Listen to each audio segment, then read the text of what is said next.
Brothers and sisters, again, welcome to the fastest 30 minutes in broadcast. Hey, guys, we're talking about just the same thing, just living with, loving me. You know, when you think about loving yourself, you ever wonder how do you do that? How do you do that? Because I never thought about to love me, you know. I never thought about it. And you say, well, you buy yourself something, a new pair of shoes. Nah, that'll please a small G God. You get a new set of stiletto clothes or get a new wig. Yeah, well, increase your images, get your teeth fixed. Yeah, that's good. I love me. See, all that's part of it. You know, you want to make sure that your weight is maintained and that you don't have to wear them air bubble tights because you got 3 moons and a half along with a cow and a doggone horse on one side. You know, elephant and a hippopotamus. Now listen to me, folks. It don't matter if you're a toothpick anorexic. Yeah, I seen one today recently, Captain. I was sad. I saw that little anorexic. And God, I didn't obey God. I wanted to tell that woman, I wanted to shout out the woman and say, eat corn, eat corn. And I wanted to tell her, but I didn't want to go to jail. I didn't want the police coming and get me for trying to help that little poor little white woman. I could have helped that woman. God, I could have ministered to that little anorexic. If you're anorexic out there and you're throwing your food up, and that's what you do, here's what you do. I want you to go and get some whole kernel. Now, this is no joke. Will you please listen? Oh, God, help us all. They won't listen. I tries to help them. Listen, if you want to get delivered from that demon of throwing up your food and going and looking in the mirror and thinking you some Barbie doll, Facebook skinny or fat, like whatever you are, okay, whatever you think you're fat on, go and get you some whole kernel corn.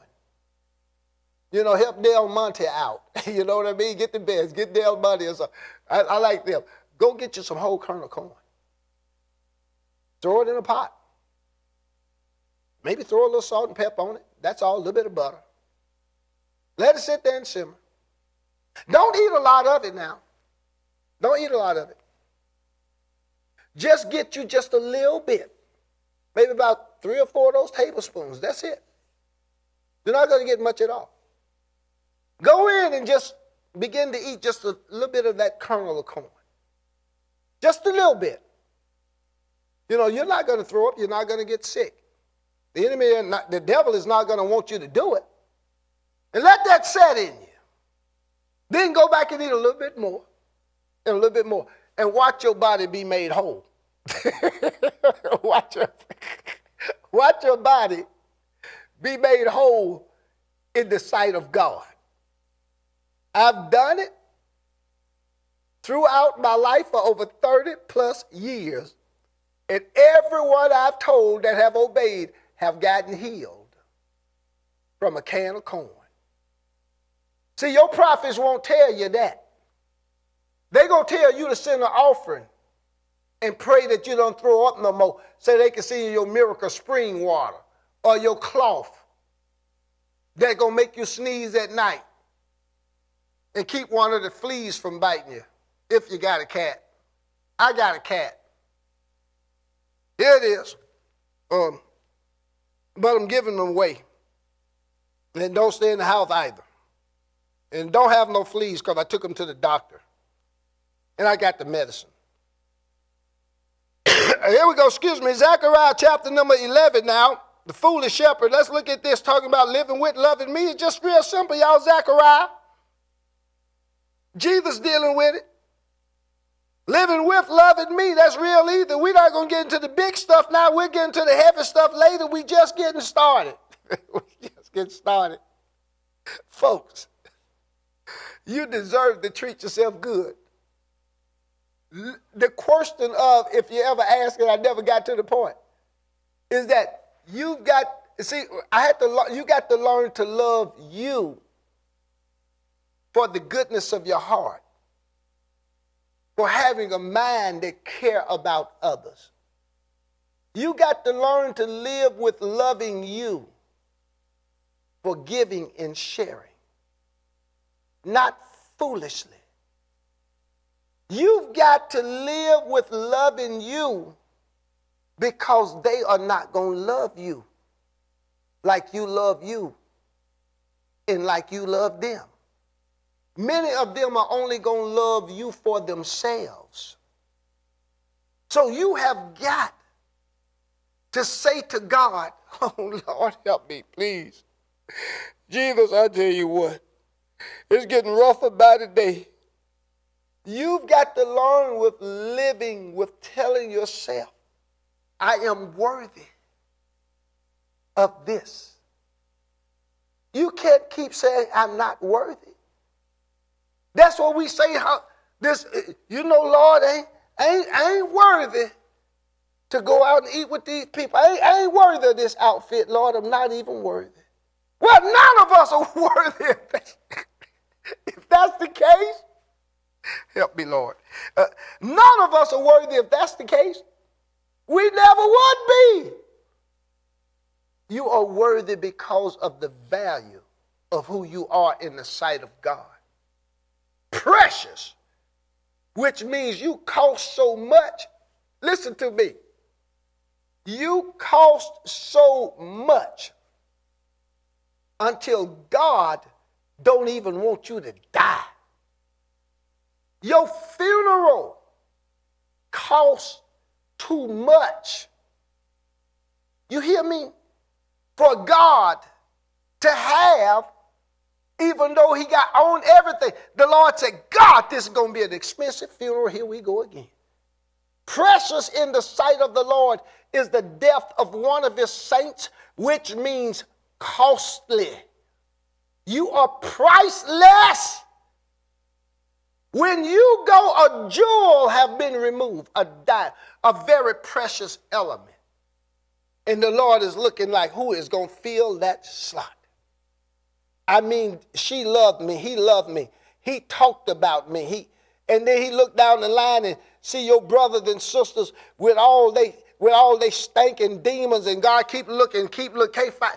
He said, that one gone. Looking at your family saying they ain't no good. God know they ain't no good. God know they ain't. You see, but you cost just that much. So you are worthy of looking good. Don't ever let them do y'all. Don't let them do y'all like they did me. God, please. Don't let an ugly man tell you you ugly. You know what I mean? I had an ugly fella one time when I was a little boy. I was no more than about 7 or 8 years old. And it was an ugly mother. Up there coating one of my older cousins, coating them, back then. He coating them back then. He must have been 16, I don't know how old he was. Up there smooching up one of the older cousins. Don't I tell it, y'all? Don't I tell it? And he looked at me, and all my cousins were standing around, and we was getting ready to go out, and he was trying to explain where to get some gas. I was saying, yeah, at that place called you can get some air at the filling, because I couldn't talk good, filling station. And he said, oh, you mean the gas station filling station? I said, yeah. They all looked at it, and he looked at me, and he said, y'all, that boy ugly, ain't he? You know what it was? He was intimidated by my beauty. Woo! He was intimidated by the glory of God, by the call that was on my life from a little boy. See, the devil saw an ugly mug too.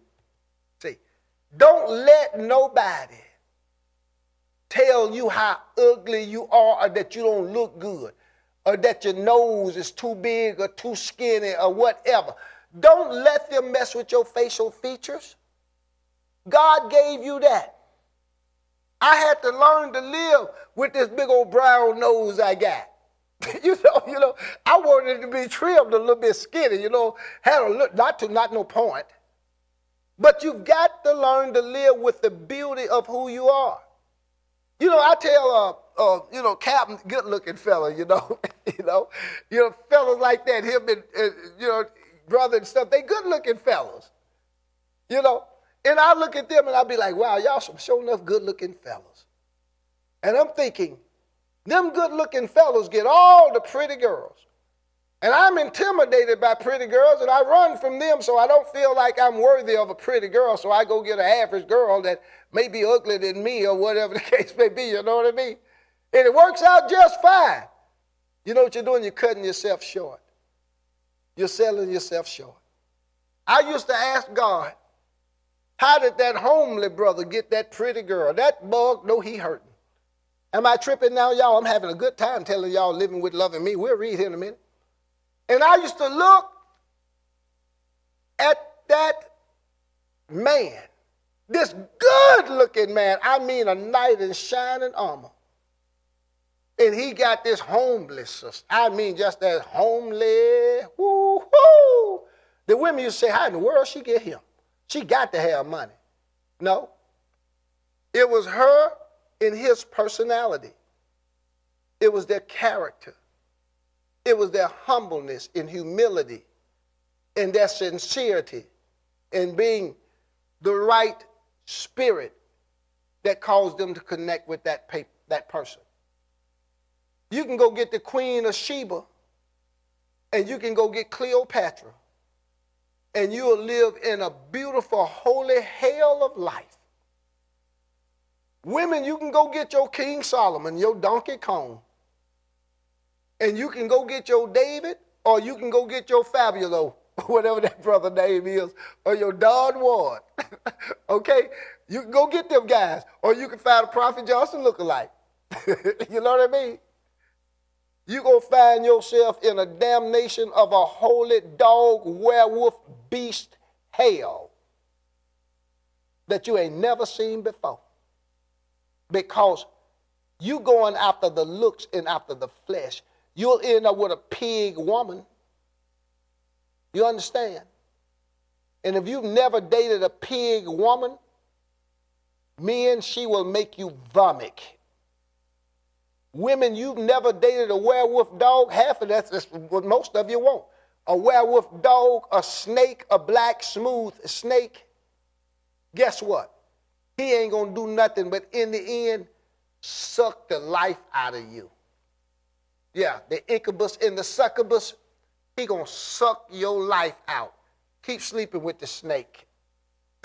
We love them scales, don't we? Prophet Johnson, you just set the trip. Just set the trip. Folks, please. Please. I don't have no time for that. Zechariah chapter number 11, verse number 1. Open thy doors, O Lebanon, that the fire may devour thy cedars. Get ready, guys. It's coming through. Judgment's coming through. Cedars of Lebanon. They talk about it all the time. This house is made from the cedars of Lebanon. This table is from the cedars of Lebanon. This is shittim wood. You know, how the fir tree and the cedar is fallen. What's happening in the nation right now? All over the world, cutting down and deforesting. They can't even hardly show the animal shows no more because Brazil and Australia and all them places over there, they eating the stuff up. Africa, I don't want to talk about it. Then they talk about global warming and the earth heating up and the sun, and everybody talk about the record temperatures out there right now. Ice cream and the snow cones ought to be selling pretty good, don't you think? The ice cream truck will come around in Mississippi. Hot days like these. I'd be done sold enough muscadines and enough plums and be done sold about a gallon of blackberries after fighting snakes to come out and have maybe $3 or $4 in my pocket. That's all changed now, y'all know that. They had the bomb pops, the big ones. They had them big old bomb pops back then for about 50 cents. And still, the price is still pretty much the same today. You know, I can't figure that. Wait, that's for 40 years ago, 40 years, 50 years ago, 50 years. I don't forget how many years. No. But anyway, prices still, I think it went from a quarter to a dime and all that. But anyway, you have to have at least a quarter to 50 cents to get what you're going to get off of that truck. All right? Now, The reason I'm saying that is to say this. It was hot then, but not like it is now. What are we seeing in the earth and the pattern? They can talk about climate change all they want. I don't have no time for this, Lord Jesus. Help me, Lord. As long as the earth remains, summer and winter, spring and fall, autumn and season, snow and heat, and seed time and harvest shall not cease. The earth. Folks, you can forget it. Okay? As long as you are here, you're going to have spring, summer, fall, winter, autumn, and the devil. And you're going to have all of that every time. You can forget it, folks. The heat that's out here now, folks, that's nothing. That's a part of the equation. Thank God for the heat that we having. Thank God for the heat waves. Thank God that we are alive and still being burned up on earth, because at least we get a taste of a little hell before we get there. So let's thank God for the heat that we got, because the winter time coming, y'all. And y'all saw all that snow that God put over there in Colorado, in California, in Washington. God do a trip. The Lord filled up New York. God filled up all of the north with all that snow, all that ice on all the mountains, hills, and valleys. Flooded them places out, filled that Colorado River back up when they opened up the bank and drained all that water, stole all that water to sell to Saudi Arabia, whoever what the government is doing. These people crazy. Why they looking for a UFO and lying about that? And now y'all sitting up complaining about an egg frying in the sun. You can't satisfy you. I'm just going to recap because I think this is the week I'm just going to have fun, because we got to go and do the homegoing celebration of Dolores Burns up in Millen. And I'll be doing the presiding of that thing, that homegoing brothers and sisters. I didn't mean to say thing, but homegoing celebration, you know. And the reason I said it like that is because the folks don't know the trouble that they done asked for. I mean, I'm hoping that the people get up in there and act like decent humans, because it's not good to make me the person in charge. It's not good to do that. Lean on me. You know, I don't want to use that because I don't want to offend nobody, but that's not good to put me in charge, because I do the right things. And I'm going to make sure I do that. And I don't want to fight these crazy black people at homegoing services, but we'll be there. And so for those of you that can make it, come on out. If not, then oh well, we'll be there tomorrow in Millen. Here it is. I just want to read this, y'all, and get through with this part and be done with this. Living with, loving me, the foolish shepherds.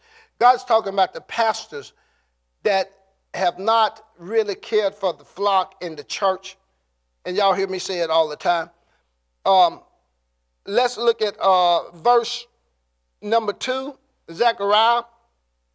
How the fir tree and the cedar is fallen because the mighty are spoiled. How did they fall down? Because the rich people are spoiled. How, O you oaks of Bashan, for the forest of the vintage is come down. God said, now, you know, the redwood trees and stuff y'all got out there. Now, let me tell y'all something. Don't y'all know them rich people that take them trees and make tables and houses out of them could care less about any of them being left? The ones you can drive a Volkswagen through. I myself personally, I could live off a set of fig leaves as long as it make a pretty good shelter and have a fire. You know, Alone, those shows Alone, you know, Naked and Afraid. You know, those brothers and sisters go out there to prove something to the world, and they go out there and do stuff and take those challenges. I like to watch that stuff because it really deals with human nature. And almost back in the days of, you know, Adam and Eve, that's how they had to be out there with thorns and all. So it's just amazing to see that they can be out there without shame. Of course, they cover their body up with blue, all that stuff out. Don't nobody want to see their tails, you know, but it's the challenge. And so what is God saying? You're taking away life. You're destroying your own cities. So you got to learn how to live with loving yourself in the midst of a generation like never before.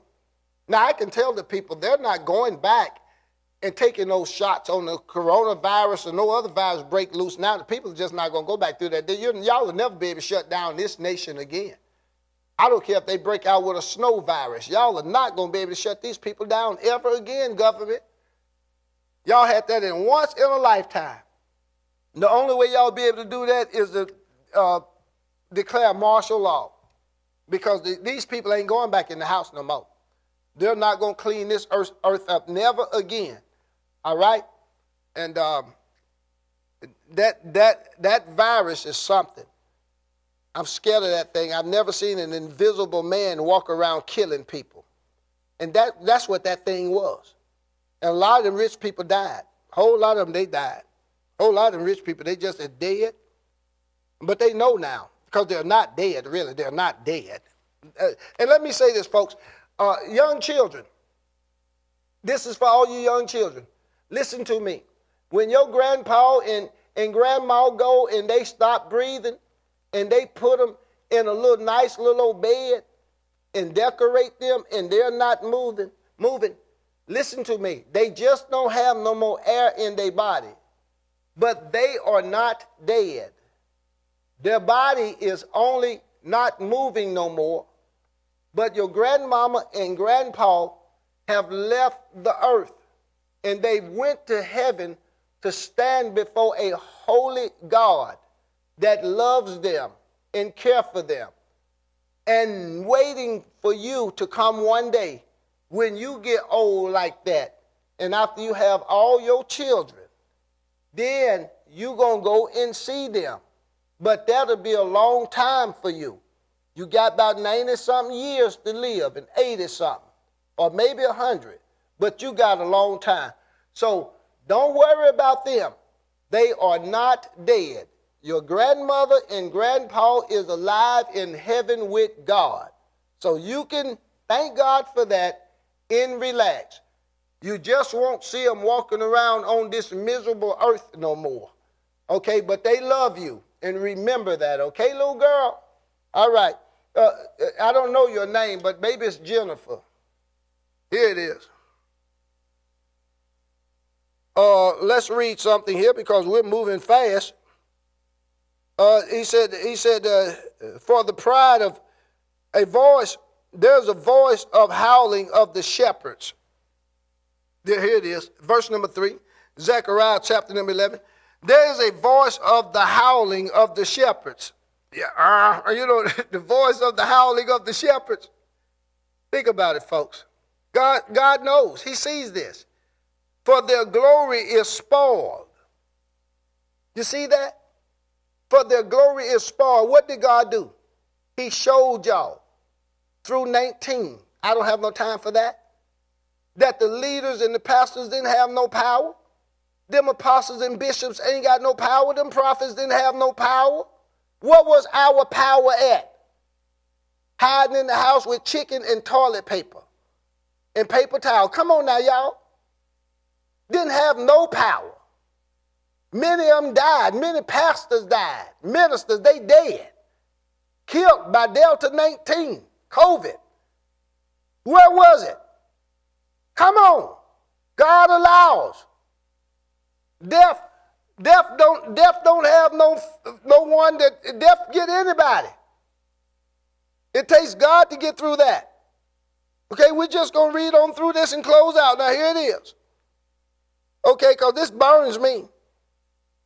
There is a voice of the howling of the shepherd, for their glory is spoiled. A voice of the roaring of young lions, for the pride of Jordan is spoiled.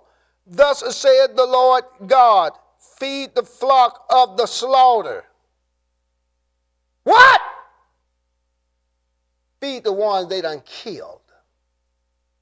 It's a shame. Whose possessors slay them and hold them not guilty, and they that sell them say, blessed be the Lord. We're going to kill you. Black people, I'm trying not to talk to y'all. I'm trying not to talk to y'all. We're going to kill your ancestors. We're going to take you in the ships. We're going to sell y'all, and we're going to get rich. He's showing you right here what doesn't happen. And white folks, y'all, I love y'all white people. Please help me. Please help me, white people. And he said, blessed be the Lord, for I am rich, and their own shepherds pity them not. The pastors don't care nothing about y'all. I don't have no time for that. I mean, I was with the whores. I was with the whores. The apostles, pimps, and prophets, pimps. I saw the game with the elders, the players, the pastors. They were whores. Prostitutes. Not all, most. Most. That's why I couldn't fit in with them. And they loved me because I was their biggest pimp. I was their biggest whore. I was their best prostitute. When they wanted money, they put me in the streets. You understand? Y'all wake up now. Prophet Johnson, real cap, I'm closing. For I will no more pity the inhabitants of the land, saith the Lord. But lo, I will deliver the men, every one, into his neighbor's hand. Hello? Hello? Y'all see my hand is up? That's what God did to me. Deliver me to my neighbors and let them kill the hell out of me and throw everything in my face that I had that they got now. Everything from the children to the house to the woman to the dog. The neighbors went and slapped you in the face and said, look at what I got. I got what you had. I got your dog. I got your house. I got your car. That's what they're going to do. And I tell them, you ain't got S. And that's all you got is S. I'm closing. And into the hand of the king he shall smite the land, and out of their hand will I not deliver them. God said, I'm going to put you in the hand of the white man. He's going to beat the hell out of you, and I'm not going to pull you out of his hand until he get through beating the hell out of you. Tell him Prophet Johnson is raw, living strong, universal truth. I tell it like it is. I cut it like it is. I draw it like it is. I write it like it is. And that's all there is to it. Guess what? I don't even want to talk to y'all no more tonight. I want to see y'all Sunday. Y'all go and have a good weekend. God love you, and I do too. Stay cool, and I'll see y'all next time. Bye.